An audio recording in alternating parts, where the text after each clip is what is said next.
আমি ছোট মানুষ, অনেকে মনে করে এতটুকু মানুষ আর কি বলবে, এখন মনে হয় মুসলমানই দিইনি। মুসলমানই দিইনি মানে সেই 5 পাস করে দিয়েছি। এই জন্য খুব খেয়াল করে শুনবেন। আজকে 1 ঘন্টা আমরা যেন মনে হয় যে নামাজে আছি, এরকম করে থাকতে পারবেন না? জবান খুলে বলেন আলহামদুলিল্লাহ। এই যে কথা বললাম, এই কথাটা তৈরি হতে 27টা স্তর পার করার পরে একটা কথা তৈরি হয়। এই কণ্ঠের ভেতরে আল্লাহ এরকম স্তরগুলো সাজিয়ে রেখেছেন। বিজ্ঞান কণ্ঠ নিয়ে পরীক্ষা করে জানিয়েছে কণ্ঠের ভেতরে যে স্তর আল্লাহ সাজিয়েছেন, যদি একটা স্তরে কোনো ঝামেলা হয়ে যায় কথা আর আপনি বলতে পারবেন না, গা গো শব্দ হবে। জাতীয় কবি কাজী নজরুল ইসলাম কথা বলতে পারতো শেষ জীবনে এসে? বলেন বলেন, কত বছর বন্ধ ছিল তার কথা। আল্লাহ তার এই 27টা স্তরের মনে হয় একটা স্তর একটু সমস্যা হয়ে গেছে, এই জন্য আর কথা বলতে পারেনি। এই স্তরগুলো কন্ট্রোল করছে কে? বলেন বলেন, নাকি যারা আমাদের কথায় 15.5 বছর স্তব্ধ করে রেখেছিল তারা? না, কথা বলার শক্তি আল্লাহ পৃথিবীর কারো হাতে দেয়নি, এটা আল্লাহ নিজের হাতে দিকে দিয়েছেন। খালাকাল ইনসান আল্লামাহুল বায়ান। আল্লাহ বলেন আমি মানুষ বানিয়েছি, আর মানুষের কথা বলা আমি শিখিয়েছি। এই জন্যে কথা যেহেতু আল্লাহ নিজে বানিয়েছেন, কিভাবে বলা লাগবে, কার কণ্ঠে কোন কথা এটা সেট হবে, এটা দুনিয়ার কেউ জানে না। জানে কে? যারা পৃথিবীর ময়দানে দেখবেন আজ পর্যন্ত কারো কণ্ঠের সাথে কারো কণ্ঠ মেলে না। মেলে? কাওয়া কাকুর কণ্ঠ বহু মানুষ চেষ্টা করে যে 100 ভাগ ওইরকম করতে, খেলা হবে না, কাওয়া কাকুর মতো হওয়া সম্ভব না। হয়তো হবে 98 ভাগ, 99 ভাগ, 100 ভাগ হবে? বলেন বলেন। 2 নম্বরে মানুষের এই যে মিল নেই চামড়ার সাথে। 9768 প্রকার চামড়া আছে আমাদের শরীরে। বিজ্ঞান জানিয়েছে কোনো চামড়ার সাথে কোনো চামড়া আমাদের মিল পায়নি। আমার চামড়া আব্দুল জলিল ভাইয়ের চামড়া মনে হচ্ছে একরকম কালার। ওনার চামড়া কেটে যাক, ফেটে যাক, ছিঁড়ে যাক, আমার চামড়া নিয়ে এসে লাগিয়ে দেন, জীবনেও মিলবে না, ওখানে পছন্দ ধরবে। কথা বুঝতেছেন? ওনার চামড়া যদি ভালো করতেই হয়, ওনার শরীরের কোনো জায়গা কেটে এনে চামড়া নিয়ে ভালো লাগিয়ে এখানে লাগিয়ে দেবেন, ভালো হয়ে যাবে। এইটাই আমি এখান থেকে শিক্ষা পেয়েছি যে আমার চামড়ার সাথে ওনার চামড়া মেলে না, দিলেও পছন্দ ধরে। আর কিয়ামতের দিন উনি আমার পাপের বোঝা বহন করে নিয়ে যাবে, এই কথা উনি আমারে বোঝায়, আর আমি বিশ্বাস করি।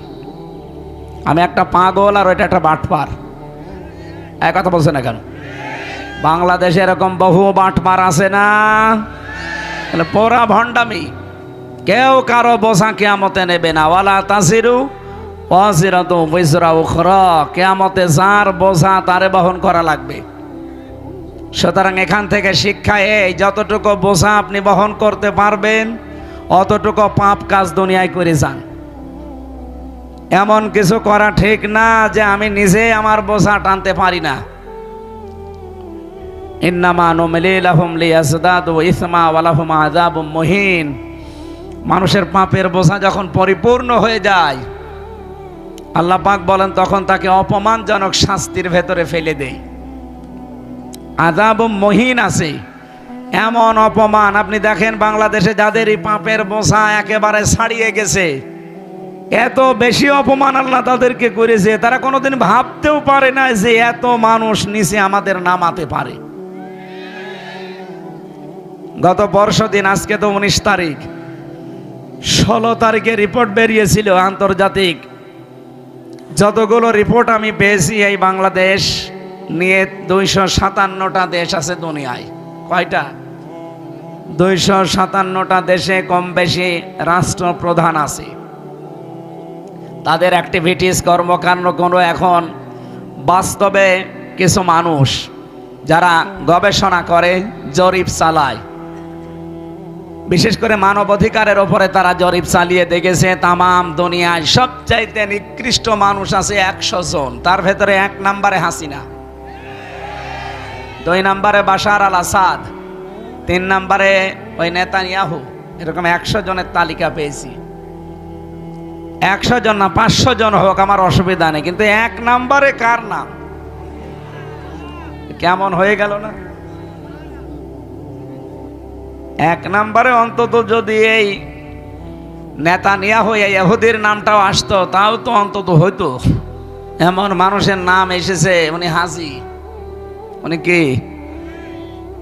ওনার এই হাজি নামের কলঙ্ক হয়ে যাচ্ছে না?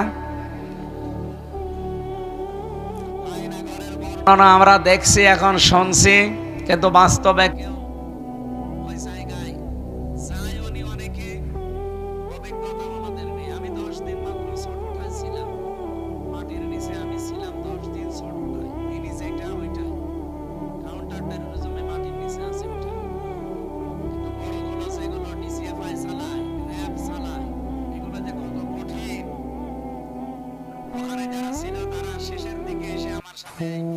কন্ডেম সেলের ভেতরে পাশের রুমে পেয়েছিলাম। মাঝে মাঝে আমারে বলতো, হামজা, মানুষ এত নিচে নামতে পারে ক্ষমতার কারণে। 24 ঘন্টা পায়ের ভেতরে হাত দিয়ে সামনে লোহার ব্যারিকেড, ওর সাথে তালা লাগিয়ে রাখতো। 1.5-2 মিনিট সময় দিত টয়লেট করার জন্য।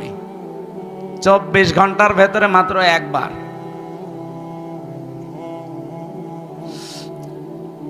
সকালে কয়েকটা পচা ছোলা দিয়েছি তো, আর দুপুর বেলা 1 মুঠ ভাত দিত, মনে হচ্ছে কেউ মাখিয়ে দিয়েছে। আপনারা ডক্টর মোহাম্মদ ইউনূস এই যে আয়না ঘর দেখতে গেছে, যে দেখছে একটা চেয়ার পাওয়া গেছে। আজকেও তাজুল ইসলাম গিয়েছিল, অ্যাডভোকেট তাজুল ইসলাম, আন্তর্জাতিক অপরাধ ট্রাইব্যুনালের যিনি দায়িত্বে আছে এখন। উনি চেয়ারটা একটু ঘোরাইলো দেখলাম, কিন্তু এই চেয়ারটা কারেন্টের শর্ট দেওয়া, এটা ঘোরে না বেশি, ঘোরলেও হালকা ঘোরে, কিন্তু এটা কাঁপে বেশি। এভাবে শর্ট দেবে, আপনি কাঁপতে থাকবেন। আমারে যেইটাই নিয়ে বসায়নি, আমারে দেখিয়েছিল। আমার আগে একজনকে দেখলাম বসিয়েছে, এই হাতের সাথে পায়ের সাথে ক্লিপ আটকিয়ে দেয়, গলার সাথে একটা ফিতা বেঁধে দেয়। শুধু একবার সুইচ টিপ দেবে, 1 মিনিটে 120 বার ঘুরবে। 1 মিনিটে যদি 120 বার হয়, সেকেন্ডে কয়বার? টের পাচ্ছেন আপনি কি অবস্থা দাঁড়ায়? 1 মিনিট পরে মনে হবে আমি 4-5টা দুনিয়া দেখতে পাচ্ছি। মাথার ভেতরে কিছু সূক্ষ্ম জিনিস আল্লাহ সাজিয়ে রেখেছেন। ফ্রন্টাল লব আছে সামনে, অক্সিপিটাল লব আছে, প্যারাইটাল লব আছে, মোটর কর্টেক্স আছে, সেন্সরি কর্টেক্স আছে, ল্যাব আছে। এরকম 70,000 জিনিসে মাথার ভেতরে, এত সূক্ষ্ম। এখানে কম্পিউটার ভিড়ালে আমি আপনাকে দেখাতে পারতাম। এই জিনিসটা এত বেশি নড়াচড়া করে, এত বেশি কাঁপাকাঁপি করে, শেষ পর্যন্ত আপনি সব মানে আউলিয়ে ফেলবেন, অন্ধকার দেখবেন। এ শাস্তি দিয়ে যদি শেষ করে দিত।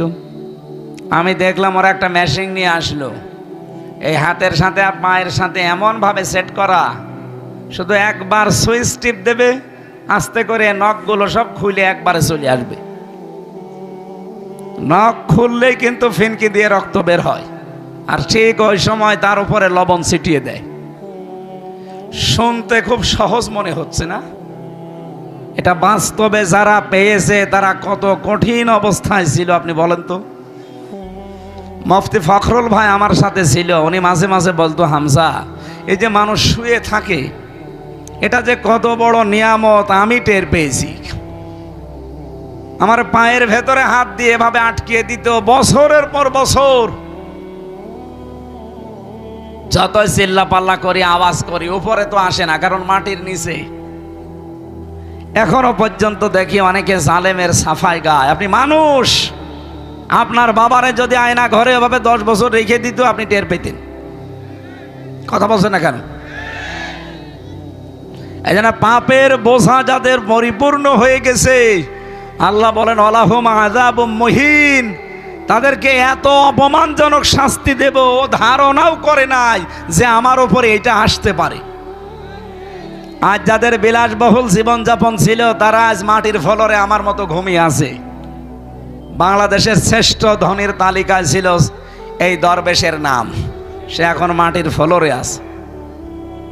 এই জন্যে আপনি যতটুকু পাপের বোঝা বহন করতে পারবেন অতটুকু পাপ দুনিয়ায় করে যান, নয়তো নিজের পাপ এবং অন্যের পাপ আবার বহন করা লাগে, এরকম কোনো অপরাধ করা ঠিক না।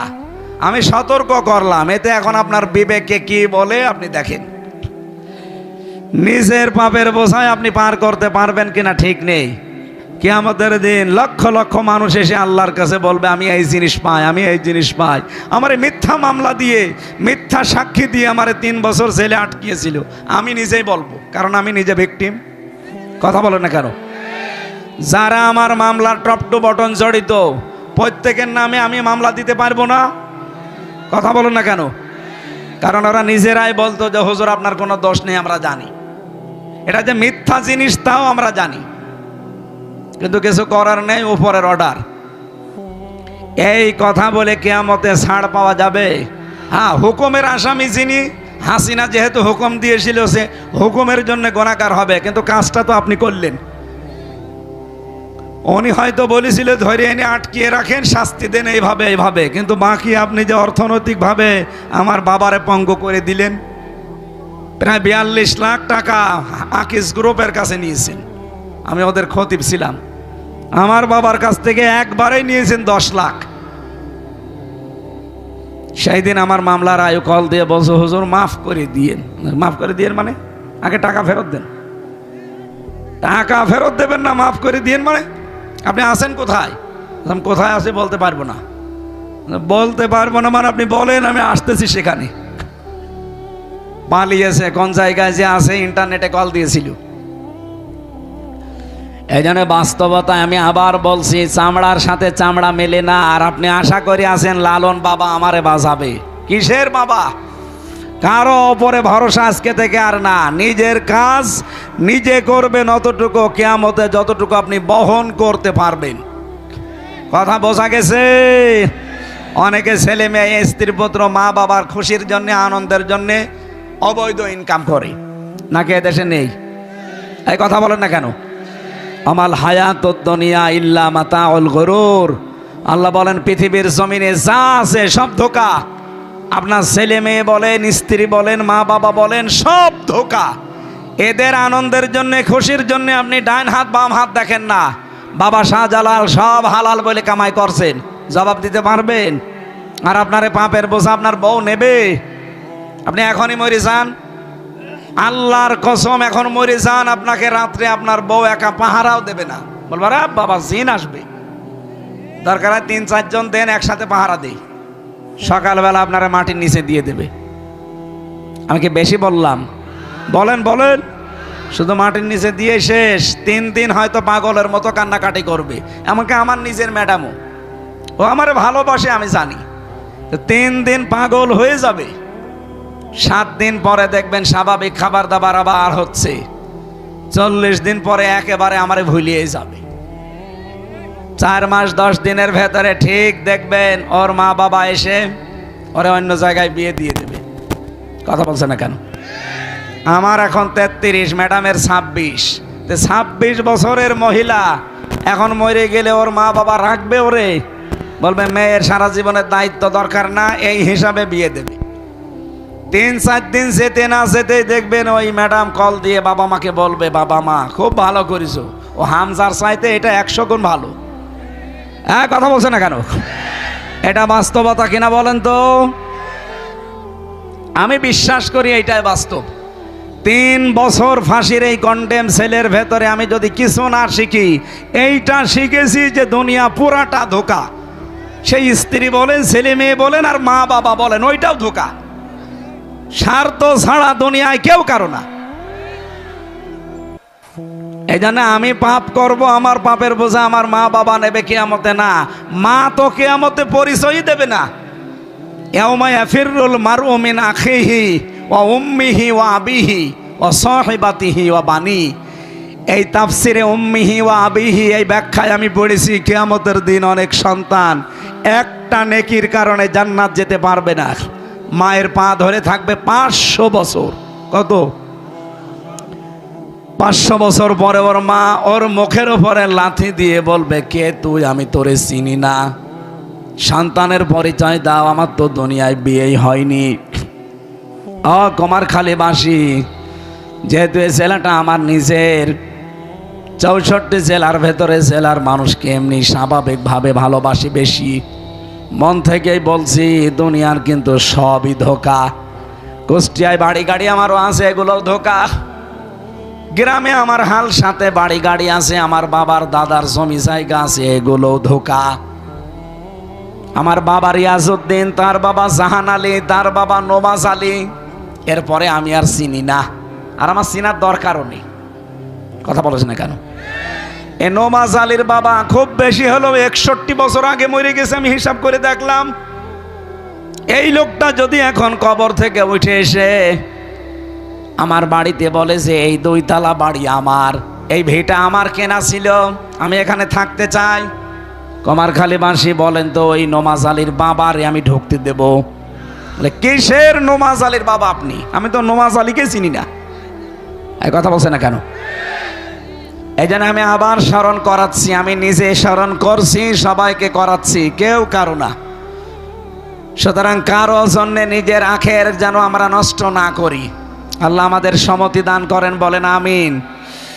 আমরা 5টা জিনিস এভাবে পুরা শরীরের ভেতরে পেয়েছিলাম, এগুলো সব বাদ দিলাম, সময় কম তো আমি তাড়াতাড়ি করছি। দরুদ আর সালাম পাঠ করার মাধ্যমে আজকে আরম্ভ করছি সূরা মায়েদা 55 নম্বর আয়াত।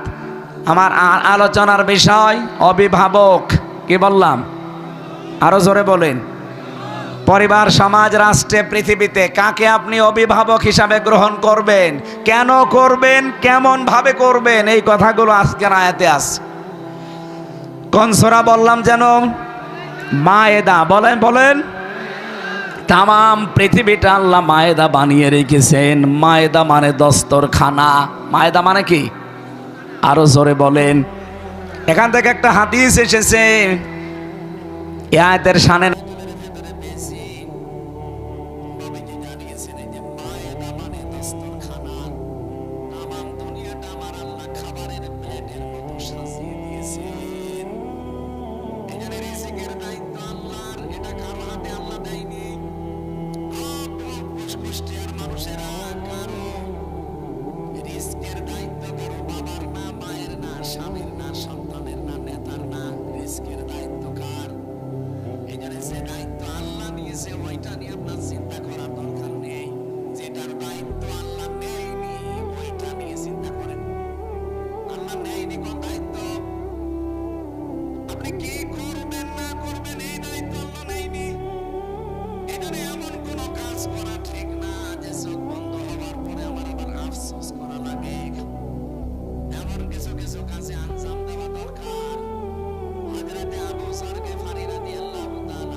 তার 1 নম্বরে আমার বন্ধু আমাকে বলতেন, আবু যর, আখিরাতের বিষয়ে সব সময় উপরের দিকে তাকাবা, আর দুনিয়ার বিষয়ে সব সময় নিচের দিকে তাকাবা। যখনই মনের ভেতরে একটু উকিঝুঁকি আসবে, শয়তান হয়তো ওয়াসওয়াসা দিতে পারে যে তোর কি আছে, তখনই ভাববেন যে আমার চাইতে এমন মানুষ আছে যার আমার চাইতেও কিছু নেই। আমি তো অন্তত একটা ঘরের ভেতরে মাথা দিয়ে রাখতে পারি। কত মানুষ এই বাংলাদেশে আছে কুমারখালী স্টেশনে থাকে। এক কথা বলে না কেন? আমার তো 1 বিঘা জমি আছে, কারো তো জমি নেই। হযরতে ঈসা রূহুল্লাহ আলাইহিস সালাতু ওয়াস সালাম, উনি পৃথিবী বিমুখ মানুষ ছিলেন। তার নিজের সম্পদ বলতে শুধুমাত্র একটা পানি খাওয়ার গ্লাস ছিল, গ্লাস। একবার নদীর পাশ দিয়ে যাওয়ার সময় দেখেন একটা লোক পানি খাচ্ছে, হাতের উপরে পানি তুলে আজলা করে। অনেকক্ষণ দৃশ্য দেখার পরে ডাক দিয়ে বললেন, রব্বুল আলামিন, আমি তো ভাবতাম যে আমার মনে হয় কিছু নেই, অথচ এই লোকটা দেখি পানি খাওয়ার গ্লাসও নেই, পানি হাতে তুলে খায়, আমার তো গ্লাস আছে। দুনিয়ার জীবন যে তো ধোঁকা, একে ধরলেও থাকে না। এইরকম জীবনের জন্য গ্লাসও আমার লাগবে না, যান গ্লাসটাও ছুঁড়ে ফেলে দিলেন। এখানে দুনিয়া সম্পর্কে যত সচেতন হতে পারবেন, আপনার মনের ভেতরে একটা অনির্বচন সুখ আল্লাহ তাড়াতাড়ি দান করবেন। হযরতে আবু যর বলেন, দ্বিতীয় নম্বরে সব সময় নবীজি আমাকে বলতেন, বন্ধু আবু যর, আখিরাতের বিষয়ে সব সময় উপরের দিকে তাকাবা, যে আমি আর এই 33 বছর বয়সে কি করলাম। আমার এই বয়সে এমনও মানুষ আছে তারা আমার আল্লাহকে খুশি করে ফেলেছে। এখানে যারা বসে আছে প্রথম সারিতে, এদিকে তাকা, এই যে প্রথম সারিতে যে কয়জন বসে আছি আমরা, কিয়ামতের ময়দানে যদি এই কয়জন মানুষকে আল্লাহ এক জায়গায় ডাক দেয়, বলেন তো এই কয়জন মানুষের ভেতরে আমরা যা করি ওই সময় কিন্তু আফসোস আসবে না? এখনই করা দরকার। প্রতিটি মানুষ যেন এখনই আমরা ভাবি যে কিয়ামতের দিন আল্লাহর সামনে যখন আমরা এই কয়জন দাঁড়াবো, আমি কি নিয়ে দাঁড়াচ্ছি আর উনি কি নিয়ে দাঁড়াচ্ছে, আমার কতটুকু স্যাক্রিফাইস আছে ইসলামের জন্য, মানবতার জন্য। উনি যদি নিজের থেকে চিন্তা করে যে আমি কি করলাম, কি নিয়ে আল্লাহর সামনে দাঁড়াবো, দেখানোর মতো আমার কি আছে, এই চিন্তা যত বেশি মানুষের ভেতরে উদয় হবে, ওই মানুষটার জীবন তত বেশি পরিচ্ছন্ন হতে থাকবে।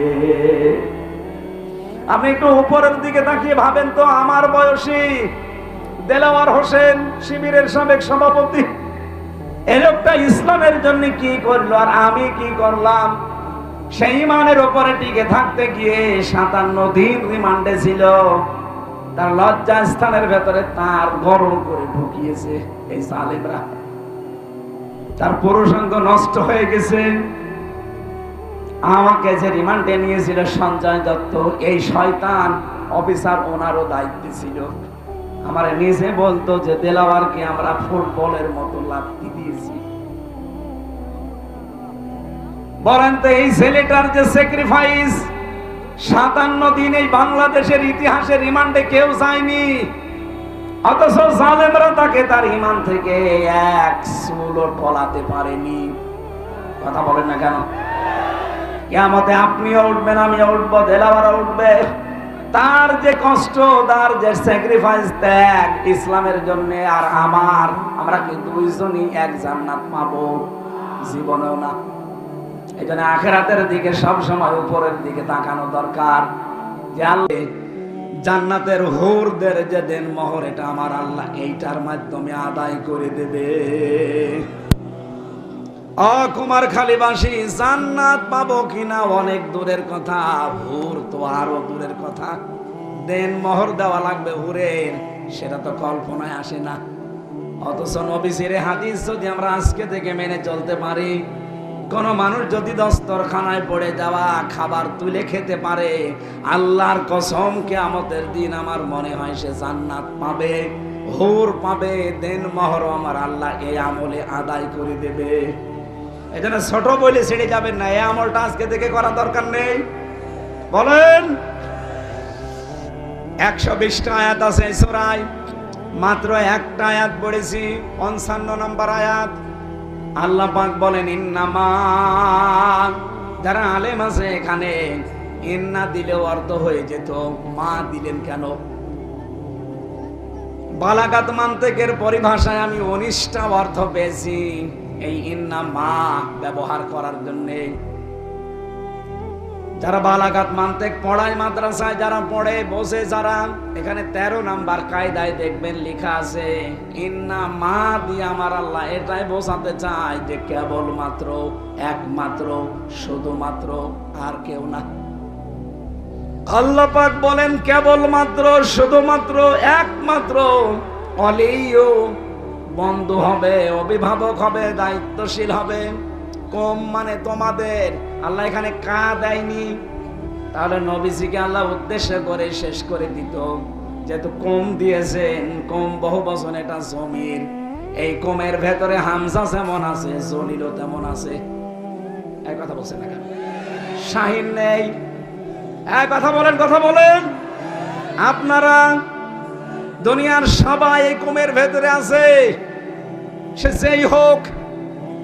তাম পৃথিবীতে এখন 810 কোটি মানুষ, সবাই কমের ভেতরে, আল্লাহ বলেন এর ভেতরে আছে।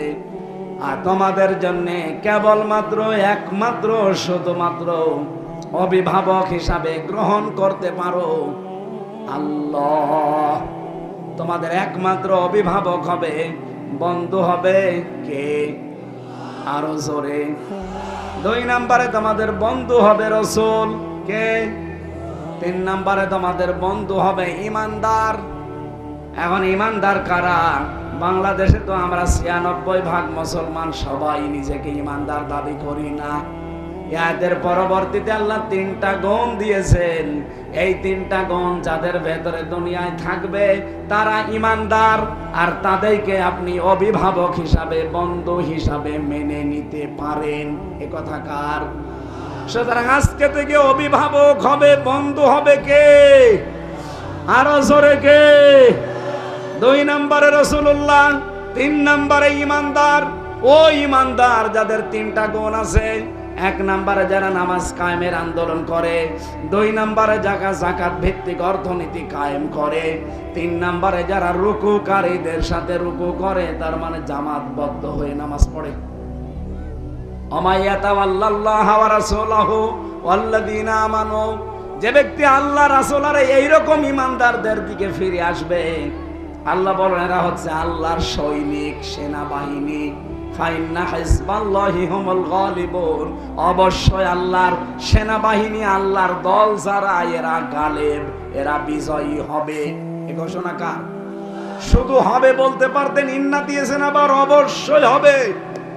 সুতরাং সামনে আপনি কাকে অভিভাবক হিসাবে মেনে নেবেন, গ্রহণ করবেন, আজকের আয়াতের ভেতরে যেহেতু আছে, এবার আপনার জীবনে মিলান। আমি 1 নম্বরে পয়েন্টে কার নাম বললাম? এই জবান খোলেন না কেন? কার নাম বললাম? আরো জোরে বলেন। আপনি আন্দাজে আল্লাহকে বন্ধু পাবেন না। কোরআনে কারীম জানিয়েছে, কেউ যদি আল্লাহকে বন্ধু হিসাবে পেতে চায়, আর আল্লাহ যদি দুনিয়ায় কাউকে বন্ধু হিসাবে গ্রহণ করতে চায়, তার একটা শর্ত মানা লাগবে।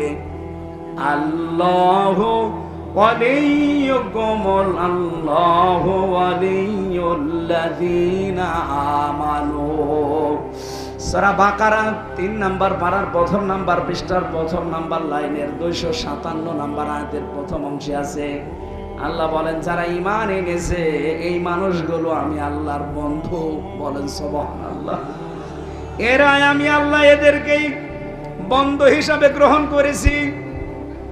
এই মানুষগুলো আমি আল্লাহকে অভিভাবক পাবে। এখন আমি আল্লাহ যাদের বন্ধু হয়েছি, অভিভাবক হয়ে গেছি, আমার তো একটা দায়িত্ব এসে যায় তাদের উপরে। কি করব তাদের? আমার বন্ধুকে তো আমি জাহান্নামে যেতে দিতে পারি না। ইখরিজুহুম মিনাস যুলুমাতি ইলান নূর। আমি আল্লাহ যাদের বন্ধু হিসাবে গ্রহণ করি, আমার দায়িত্ব হচ্ছে ওই বন্ধুকে জুলুমাত থেকে, অন্ধকার থেকে আলোর দিকে বের করে নিয়ে আসা।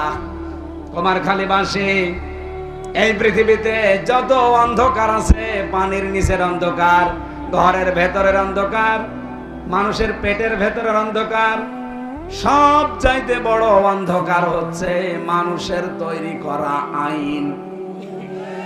এই কথা বলে না কেন? এটাকে আমি বানিয়ে বললাম। পৃথিবীতে আইন তৈরি করতে পারে শুধুমাত্র আল্লাহ, তাছাড়া আর কেউ পারে না। এই জন্য সামনে রমজান মাস, এ মাসে আমার আল্লাহ আমাদেরকে যে ফুরকান দিয়েছেন, ফুরকান মানে কোরআনে কারিমে ফুরকান নামে একটা সূরা আছে, তার বাংলা অর্থ হচ্ছে সংবিধান। ফুরকান মানে কি? আরো জোরে বলেন। 77টা আয়াত আছে, 73টা ধারা আছে এর ভেতরে। রমজান মাস পেয়েছেন, ফুরকান মাসে, কিন্তু এই 73টা ধারা দিয়ে সামনে যদি আপনি সংবিধান বানাতে না পারেন, রমজান আসবে যাবে, আপনার কোনো উপকার হবে? এই জন্য যেহেতু সামনে আর 7-8 দিন মাত্র আছে, আর মাত্র 7-8 দিন আছে রমজানের, ফুরকানও আমাদের কাছে আছে, সংস্কারও আরম্ভ হয়েছে। আমরা চাই ডক্টর মোহাম্মদ ইউনূস দুইজন নবীর নাম নিয়েছেন, একটা মোহাম্মদ, একটা ইউনুস। কথা বলছেন না? দুই নবীর নাম নিয়ে বসে আছেন আপনি। 18 কোটি মানুষের পক্ষ থেকে আমরা আহ্বান জানাচ্ছি, সামনে রমজানে ফুরকানকে 77টা ধারা দিয়ে সংবিধান বানিয়ে দেন। ডক্টর কামালের লেখা সংবিধান দিয়ে 54 বছর তো আমরা দেখলাম। কি কথা বলেন না কেন? এই সংবিধান দিয়ে বাংলাদেশে চোর চুরি করলে ডাকাত হয়, ডাকাত জেলে গেলে খুনি হয়, গাঁজাখোর গাঁজা খেয়ে জেলে গেলে গাঁজার গাছ লাগায়। আমার নিচতলায় একজন ছিল, আমি দেখেছি, জেলার একদিন এসে বলছে, এই তুই গাঁজার গাছ পেলি কোথায়? ভেতরে টবের ভেতরে গাঁজার গাছ লাগিয়েছ। বলছে, স্যার আমি গিয়েছিলাম আদালতে হাজিরা দিতে, ওই জায়গায় যে আমার বন্ধু বান্ধব আছে না বাইরে, তারা আমার গাঁজার একটা টোপলা দিয়েছিল, ওই গাঁজার বীজ, ওটা আমি মুখের ভেতরে নিয়েছিলাম, আসার সময় মেশিনে স্ক্যান করে ধরা পড়িনি। ওটা ভেতরে এসে আমি এই যে পানি খাওয়ার যে বোতল, উপরের মাথা কেটে ফেলে দিয়ে ওর ভেতরে মাটি দিয়ে টব বানিয়েছি, ওখানে গাঁজার গাছ আজ 2 মাস আগে লাগিয়েছি। দেখেন স্যার কত বড় হয়েছে। জেলার তো হিন্দু দেবদুলাল, ও ডাক দিয়ে বলছে, শয়তান, তোরে পুলিশে গাঁজা খাওয়ার কারণে দিল জেলে, তোরে আমি রাখলাম ফাঁসির কন্ডেম ছেলে, আর তুই এর ভেতরে এসে গাঁজার গাছ লাগিয়েছিস। তোরে তো স্বর্গে দেওয়া দরকার। ও তো জান্নাত বিশ্বাস করে না, কি বলছে? স্বর্গে দেওয়া দরকার তোরে। বাংলাদেশে ওনার বানানো সংবিধান দিয়ে ডক্টর কামালের 54 বছর আমরা দেখতে পাচ্ছি। আমি তো 33 বছর দেখছি। এ মানুষগুলো তো সারা জীবনে দেখছে, কিচ্ছু হয়নি, গাঁজার গাছ আরো লাগিয়েছে। চোর যায় 3 মাস পরে ডাকাত হয়ে বের হয়, ডাকাত গেলে খনি হয়ে বের হয়, খনি গেলে কি হবে? এদেশে পরিবর্তন হওয়ার জন্য সূরা ফুরকান 73টা ধারার যে সংবিধান আল্লাহ বানিয়েছেন, আশা করবে 18 কোটি মানুষের পক্ষ থেকে এই আবেদন আমরা জানাতে চাই, এটা একটু জারি করে দেন। আল্লাহর কসম 41 সাল লাগবে না, 41 ঘন্টায় বাংলাদেশ মিনি জান্নাত হয়ে যাবে। নাকি বিশ্বাস করানোর উপরে আমাদের নেই? কথা বলেন নেই? এইটার কথা বললে আপনার কাছে রাজনীতি মনে হয় কোন কারণে? বলেন। হ্যাঁ ঠিক আছে, ঠিক আছে, হ্যাঁ বসেন। ভাই সময় আল্লাহ যদি কাউকে বন্ধু হিসাবে মেনে নেয়, আল্লাহর দায়িত্ব হচ্ছে অন্ধকারের ভেতর থেকে তারে আলোর দিকে নিয়ে আসে। আপনি দেখবেন ও আস্তে আস্তে মানুষের তৈরি করা আইন কানুন দিয়ে যে দল গঠন করা হয়, দল ছেড়ে দেবে, ইসলামের দিকে আলোর দিকেও ফিরে আসবে। তখন সে যেন বিশ্বাস করে আল্লাহ আমাকে বন্ধু হিসাবে গ্রহণ করেছে। আর যদি দেখেন না ইসলামে ছিলাম, আরো বের হয়ে চলে যাচ্ছি, আল্লাযীনা কাফারু আউলিয়াউহুমুত তাগুত ইখরিজুনাহুম মিনান নূরি ইলা যুলুমাত। আল্লাহ বলেন শয়তানেরও বন্ধু আছে, যারা কাফের তারা তাগুতের বন্ধু। শয়তান তাদের কাজ চালায় কি? তাদেরকে ইসলামের ভেতর থেকে বের করে ওদেরকে অন্ধকারের দিকে নিয়ে যায়। আপনি যখন দেখবেন ইসলামী অর্থনীতি আপনার ভালো লাগে না, ইসলামী রাজনীতি আপনার ভালো লাগে না, আপনি মানুষের তৈরি করা নিয়মের দিকে ছুটে যাচ্ছেন, আপনি বিশ্বাস করতে পারেন শয়তান আপনাকে বন্ধু হিসাবে গ্রহণ করে ফেলেছে।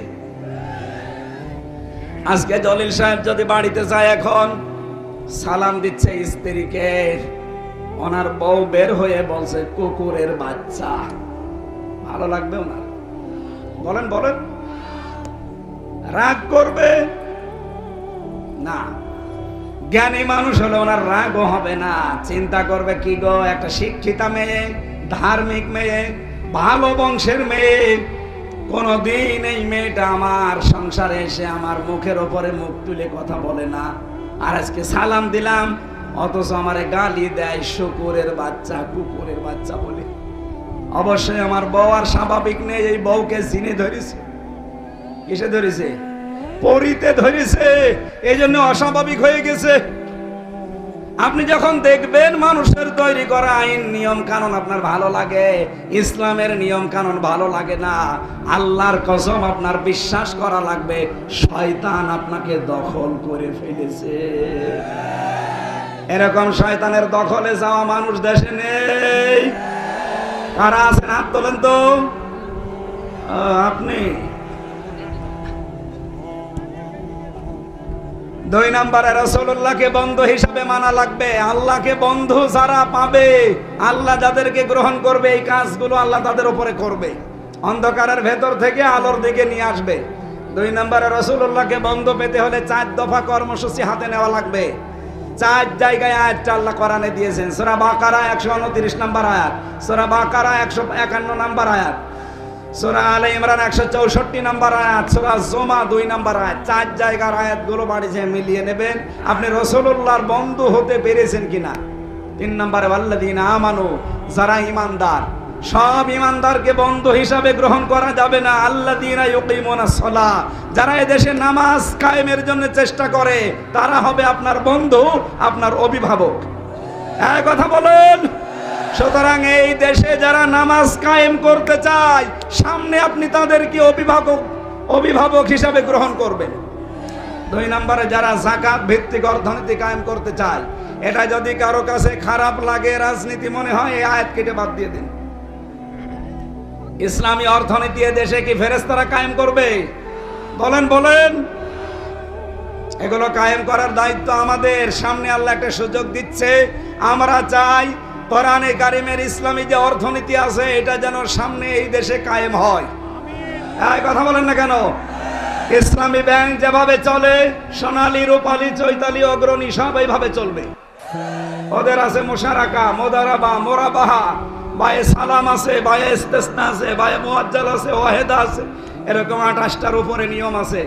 ইসলামী অর্থনীতি যেভাবে চালাচ্ছে, বাংলাদেশের অন্য ব্যাংকিং ব্যবস্থা যদি এইভাবে চলে, এই দেশে সুদ থাকবে না।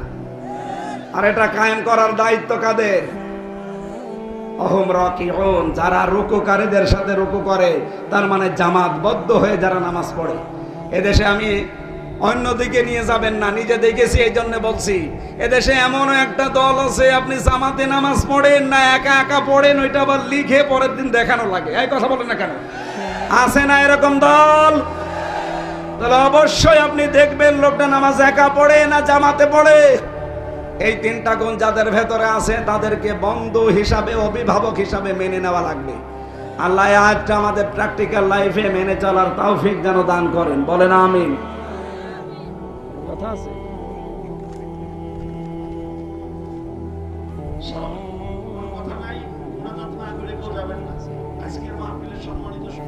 এ মাহফিলের প্রধান অতিথি আপনাদের সাবেক মেয়র আলহাজ নুরুল ইসলাম আনসার পরামানিক।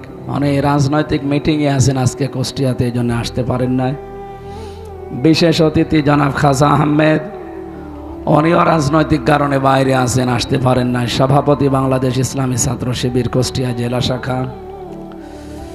উপস্থিত আছেন জনাব আব্দুল লতিফ, অবসরপ্রাপ্ত কৃষি কর্মকর্তা।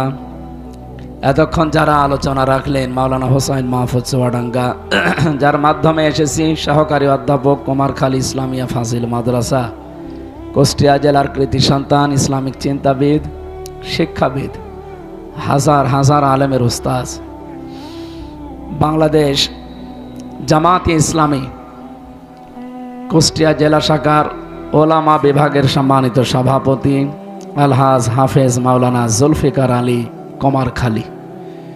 কুমারখালী এই নামটা শুনলে মনে হচ্ছে যে এখানে কোনো কুমার নেই। কুমার মানে কি? যুবক। কোনো যুবক মানুষ এখানে পাওয়া যায় না, না? আমরা সব এখানে যারা আছে অধিকাংশগুলো যুবক দেখতে পাচ্ছি। সুতরাং এটা কুমারখালী না, হ্যাঁ, ভরপুর কুমার আছে এখানে। মঞ্চে বসা আছেন, আমার সাথে আজকে এসেছেন আপনাদের এই গ্রামের জামাই, শ্রদ্ধাভাজন বড় ভাই জনাব শাহিনুর রহমান, ইসলামী ব্যাংকের শ্রদ্ধাভাজন অফিসার। আমি অনেকের নাম জানি না, তবে একবারে দোয়া করছি, ওয়ারাফা'না লাকা যিকরাক। যার যে ঈমান আছে, আমল আছে, আল্লাহ রাব্বুল আলামিন তাদের সম্মান মর্যাদা যেন আরো বাড়িয়ে দেন। সামনে বসা মুসলমান ভাইরা, পর্দার আড়ালের সম্মান, প্রশাসনের ভাইরা, প্রাণপ্রিয় কুমারখালীবাসী, আল্লাহর দরবারে শুকরিয়া জানাচ্ছি যিনি আমাদের কোরআন শোনার জন্য দিনের বেলায় অনেক কাজ কর্ম ছিল আমাদের সব বাদ দিয়ে তিনি নিয়ে এসেছেন। এটা এখন ইবাদত চলছে, যেহেতু ইবাদত যেভাবে করা লাগে ওইভাবে করেন। উনি ইসলামী ব্যাংকের অন্তত 4টা পর্যন্ত ওনার দায়িত্ব ছিল, ছুটি নিয়ে চলে এসেছেন। তার মানে এটা যে ইবাদত এই মনে করে এসেছেন নাকি উনি খাওয়ার জন্য এসেছেন? ওনার তো শ্বশুর বাড়ি, এখানে আসতেও পারে। ওনার শ্বশুর মনে হয় এই স্কুলের প্রাক্তন শিক্ষক ছিল না, মরহুম কি যেন নজরুল ইসলাম। আল্লাহ তাকে কবরে যেন জান্নাতুল ফেরদাউস নসিব করেন, বলেন আমিন। আপনারা সত্যিই কি এসেছেন ইবাদত মনে করি? হ্যাঁ, নামাজে দাঁড়ালে তো এদিক ওদিকে তাকানো যায় নাকি? হালকা কথা বলা যায়। তাহলে এটা যদি নামাজের মতো ইবাদত মনে করেন, কথা বলবেন এখন? যার জরুরি আছে 1-1.5 মিনিট সময় দিলাম, খুব তাড়াতাড়ি বলে নিন। ওই যে কয়েকজন বলছে, বলেন বলেন, খুব জরুরি হলে বলেন। আর ঠিক আছে, কথা ঠিক আছে? হ্যাঁ ঠিক। ঘন্টা খানেক আমারে সময় দেন, আমরা কোরআনে কারিম থেকে